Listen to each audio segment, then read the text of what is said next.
You're doing everything right, but your watercolor paintings still look flat. So let's fix that.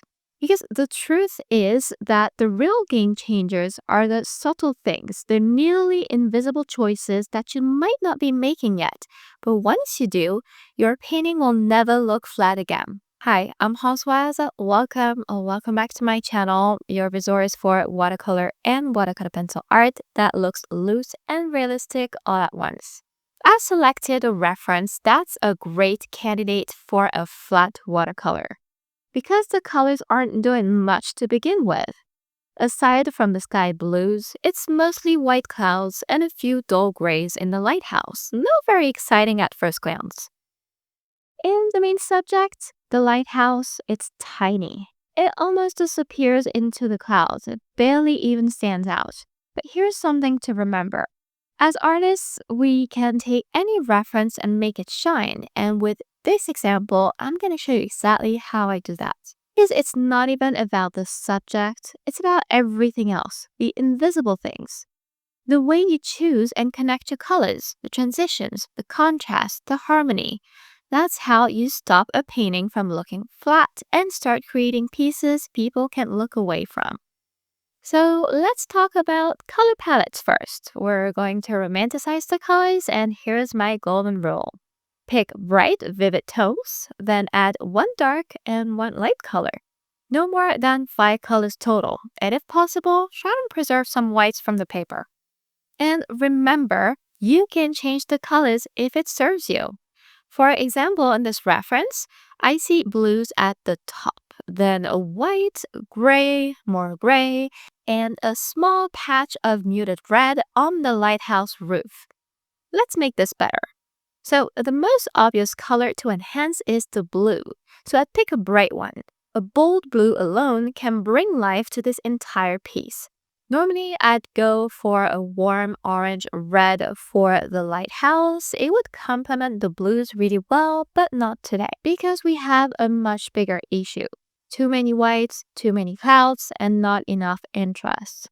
So instead of fighting the clouds, let's bring them to life. I've seen pinks and yellows do wonders in other cloudy scenes. And I don't see any pinks in this reference, but it doesn't matter. I'm in the mood for pink, so let's go with that to add in the clouds. And since we're using pink in the clouds, we'll reuse that pink in the lighthouse too, because it ties everything together and it's going to make our life easier. Less colors, less overthinking. And for a change, it'll be a little more interesting than the classic lighthouse with the orange top. So now we have our 2 vivid tones, a bright blue and a beautiful pink. For the light value, I'll rely on the white of the paper. This reference has plenty of highlights, so that part should be easy. And now for a contrast, we need a strong dark color, and I chose a deep violet because it plays well with both pink and blue. A gray, like a Payne's gray, could be very neat here too. So here's the trap that makes a watercolor look flat. You block in some blue, you leave the whites alone, then you add a bit of pink to the lighthouse. But what's missing is the in-between.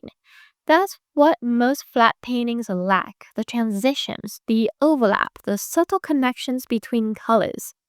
Instead, always aim for variety.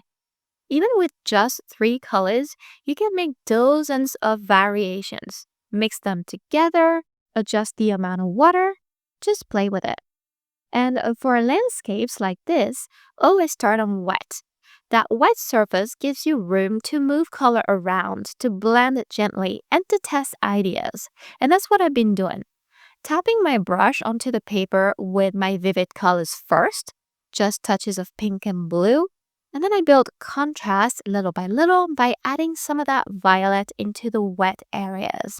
Even just this small shift makes the scene look far more realistic and alive. And if you want to follow this lighthouse painting in real time with my full voiceover, it's going to be on my Patreon. And if you're really in a lighthouse mood and you enjoy a structure to learn a skill, I also have my Lighthouse Delight Masterclass linked in the description. It's a series of paintings around just lighthouses.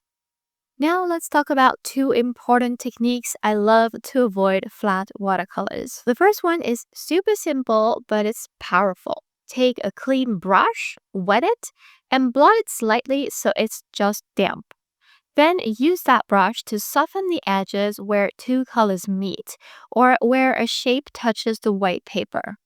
This helps you gently melt your additions into what's already there. It works especially well in clouds. Instead of leaving a hard edge between blue sky and white paper, you get a soft, believable transition.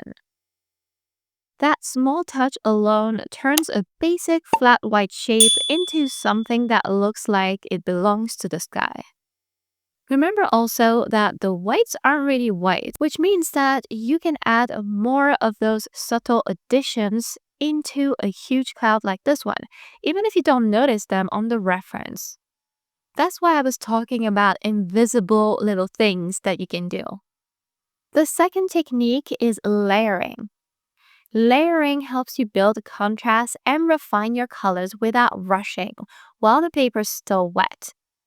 I use it when the first layer dries too fast or when I want to come back and improve an area. After that base layer has dried, I'm wet everything again, and right now I'm deepening the pinks and violets, especially at the bottom of the sky where nothing much is happening. That gives me control over how dramatic the clouds are, and it also proves that you can change the reference for the better. I add violet underneath the lighthouse to suggest rocks, and again, I use my tapping technique to suggest mist and fog. It always looks great on wet. Now the clouds look magical, but we need something to pop, and that's where the lighthouse comes in. We need detail and contrast here in particular, because this lighthouse here is very tiny, but we need to make it count through color. I start with a soft pink underlayer, then I go in with the deep violet. And just like in the reference, keeping it dark helps the overall piece. As I work on the rocks below, I shift away from the reference because I look at my painting now, not the photo anymore. That's key.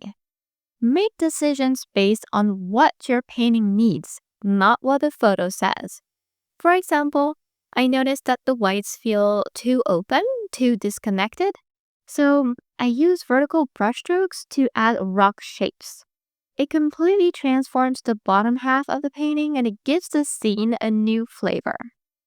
I also extend the hill a little bit just for a better balance because why not? You can do whatever you like. One last thing that often gets overlooked and contributes to things looking flat or off is color balance. I noticed the dark violet is heavily concentrated around the lighthouse, but barely visible elsewhere, so that can feel disconnected. So I just add a touch of that violet to the base of the rocks and even a tiny hint in the sky.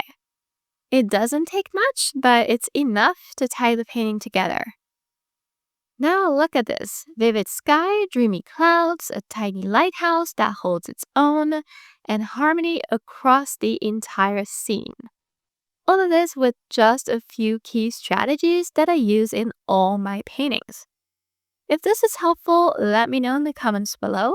And if you want to keep learning, I recommend checking out this video next where we dive even deeper into watercolor techniques. Thank you so much for watching and see you next time.